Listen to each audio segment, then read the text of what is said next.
Seattle Mayor Bruce Harrell is speaking. Interim Police Chief Sue Rahr is there also. An impromptu news conference here taking place regarding that shooting at Garfield High School. Let's listen in. The principal at Garfield High School, who's at a district meeting, who may try to attend. But most importantly as well, I have community leaders and sort of the community heart here who are doing the kind of work to prevent these kinds of tragedies. Let me say a few words about what the bottom line is. The bottom line is we have too many guns on our streets. The bottom line is it's too easy to get access to a gun. This message may seem repetitive, but it is the absolute truth in our country, in our state, and indeed in our city. There's a commonality that we see across these kinds of incidents, and until we address the barrage of guns in our city, we'll never be able to make sustainable progress. Kids cannot learn when they are in fear. As a former Garfield student myself, I had the luxury of being able to learn in an environment where there's ordinary noise outside, not gunfire. There's untreated trauma as we speak. Parents, community leaders, students, loved ones. And we will continue to invest in organizations that are standing with me now and others to be able to go deep into the community to assist in the healing process as well. That is equally important when we grieve as a community. Our kids need mental health support, and that's why you see us investing in these kinds of mental health support systems. I can't use the word trauma enough to describe what our children are going through. This is not the first shooting at Garfield, and these kids deserve better. I'm going to ask the Chief Rahr and Chief Barden share more, but I am directing SPD again to look at this area, and I have to make this crystal clear.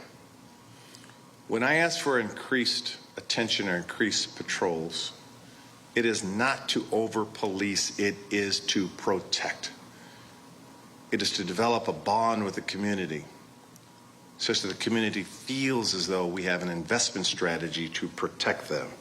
Tomorrow is National Gun Violence Awareness Day. We had planned an event to commemorate a new memorial garden for victims of gun violence at Martin Luther King Jr. Memorial Park. I'd like to invite all members in our community to join us as we grapple with this tragedy together, as we cry together, as we heal together. I also want to close my remarks by saying that if you are a student or a parent or a community member who has information about this crime, and it was a crime, let's not mince words, please call 206-233-5000. I repeat, 206-233-5000. There are restrictions on how we can go about gathering information and gathering evidence, particularly talking to youth, and we comply with those restrictions. But we also want to make sure that we are aggressively investigating what occurred. And with that, I will introduce Chief Rahr to say a few words. Chief. Thank you, Mayor. I don't even know where to begin. Obviously, I'm the police chief, but I'm feeling the heart of a mother. I can't imagine what this young man's family is going through and his friends. So I want to acknowledge how incredibly tragic this whole thing is. I also want to reassure people that live in this community that the Seattle Police Department is going to redouble our efforts in this community to try and help the students and the people who live up here to feel a sense of safety. I know that's going to be very hard. I want to reiterate what the mayor said about we're not coming in here to be hardcore policing. We're coming into the neighborhood to gather with the community, work with the community. We have a whole group of people back here that I'm very interested in finding ways that we can partner more closely with the community. We can't overcome gun violence as only with the police. We have to do it together. So I really want to focus on what we can do to partner with the community. Youth, the gun violence with youth is just, I struggle to find words to describe it. We had a CSTAT meeting yesterday where we do a review of all the crime violence in the city, and there are too many guns out there, and we've got to figure out a way to get on top of that, but we've got to work together. So I'm looking forward to working with the people that are behind me, because I think that's the key, is we're going to work together. I'm going to invite Chief Barden to give us just a kind of an update of what we know. The investigation's in full swing right now. We have crime scene investigators finishing up processing meticulously the scene. We have investigators meeting with students and witnesses. We are looking at any available video associated with the incident. And what I can tell you right now, and the information may change as we delve deeper, but what we believe to have occurred at this point is that there was an altercation between two high school age males. The victim in this incident tried to intervene and to break up a fight. And sometime after that, it's unclear whether it was immediately after that or a few minutes after that, one of the original combatants approached the victim, apparently angry that they had intervened. Some words were exchanged, there was some altercation, and then the suspect pulled out a weapon and fired a number of rounds at our victim, striking our victim. The suspect then fled the area. We were able to, when officers responded, they were able to hear from witnesses which direction he went. We flooded those areas immediately with additional officers looking to try to provide security and also potentially locate the suspect. We weren't successful in doing that.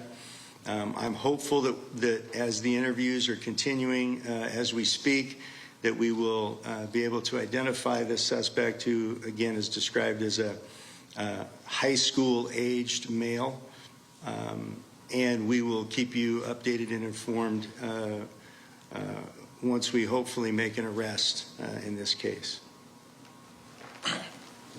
Thank you, Chief Barden. Before I ask Bishop Witherspoon to say a few words, and I'm sure there will be some questions, I want to thank again some of the folks behind me, particularly the Patu family and the organizations that, the Urban Family Organization, that they put themselves in harm's way themselves doing this kind of work, and I want to acknowledge that. It's not easy work. I want to acknowledge that I'm standing with Deputy Mayors Wong, Emery, and Burgess with me, who are fully committed to investing and developing policies to protect our community. I want to acknowledge that we have Councilmember Joy Hollingsworth. These are the streets she played on as a young lady. She is now an elected leader, and she joins with us here. I want to acknowledge Councilmember Hollingsworth. I want to acknowledge Councilmember Bob Kettle, who ran for office to protect our community, who chairs the Public Safety Committee. And I want to thank you for your presence, Councilmember Kettle. And with that, I'd like to introduce Bishop Witherspoon here at Mount Calvary. Thank you on short notice for allowing us to use your church for this conference. I know you grew up on these streets. I know you attended Garfield High School. I know this is personal to you. And I know that you too are doing community work to protect our community. And I want to, as mayor, thank you for that. And with that, I introduce Bishop Reggie Witherspoon. Thank you, Mr. Mayor. As a person who is in the business of touching lives and making people better, my heart is absolutely crushed. It's broken and it bleeds. This is a tragedy of epidemic proportion. Friends, we have an epidemic on our hands. We're on the verge of losing an entire generation of young people. This is not a racial issue. This is a human issue. The question begs an answer: what would a young teenager be doing with a gun to begin with? We need to be able to answer those questions. There is a scripture that I subscribe to in Hosea 4:7 says, "My people are destroyed for the lack of knowledge." It is a knowledge issue, so we must come together as the church and as community, because this is not an issue that the police can handle by themselves. I would like to suggest to you that when someone's heart is not right, there's nothing that the police can do for that, but we, the church, and other organizations who are in the business of transforming people's lives, we must collaborate, come together, and believe in the good in these people, and understand that if you get the right information in them, the right knowledge in them, they make better choices. So this is a very complex issue that has layers of challenge. The first layer is knowledge. We need to get the right knowledge into our young people. The second layer is family. We've got to strengthen our family. This young man standing behind me, who is heading this group here, grew up in this church. We got him off of gangs years ago, turned in his guns. We mentored him, changed his life. This is an example of what can be. And we need to know that it is possible, but it was when we introduced him to the supreme being, because we are spirit beings, and you can't rehabilitate flesh and blood. You have to get people transformed through the power of Jesus Christ. I want to say that. And so we've got to reach out as the church and other entities to transform people on the inside, and they'll begin to make better choices on the outside. We've got to reach out to our families and make them strong. We've got to believe in our young people. This young man who lost his life tragically was a member of the Garfield football team, of which my son coached for the last 4 years. My son mentored him, believed in him, gave him opportunities when he didn't deserve it, helps to move the scale in his life. My son is broken. Friends, we must come together and stop this. We must believe that people are better. We must believe that our young people are better. We must get the right knowledge in them. We must love on them. We must corral them and caress them and let them know we believe in them. Let's come together with the police department. Let's it not longer be an issue that kids even have guns. And right now you're listening to Bishop Reggie Witherspoon at Mount Calvary's Christian Center there speak about this shooting at Garfield High School that happened right around 12:30 this afternoon. Before that, you heard Seattle Mayor Bruce Harrell speak. Interim Police Chief Sue Rahr is there somewhere there. We're also working to get more information here. You heard Sue Rahr talk about how crushed she was, even as a mother, after this shooting took place, and can only imagine what the families are going through of this teen that was shot in that parking lot trying to break up a fight around 12:30 this afternoon. Mayor Bruce Harrell also saying it's too easy for kids to get gun, and saying this is just a trauma for the kids, as this is not the first shooting at Garfield. And the police department, they're saying today that they are redoubling their efforts there, and they're not coming in to be hardcore police officers. They're coming in to gather with the community, to help the community out during this trying time.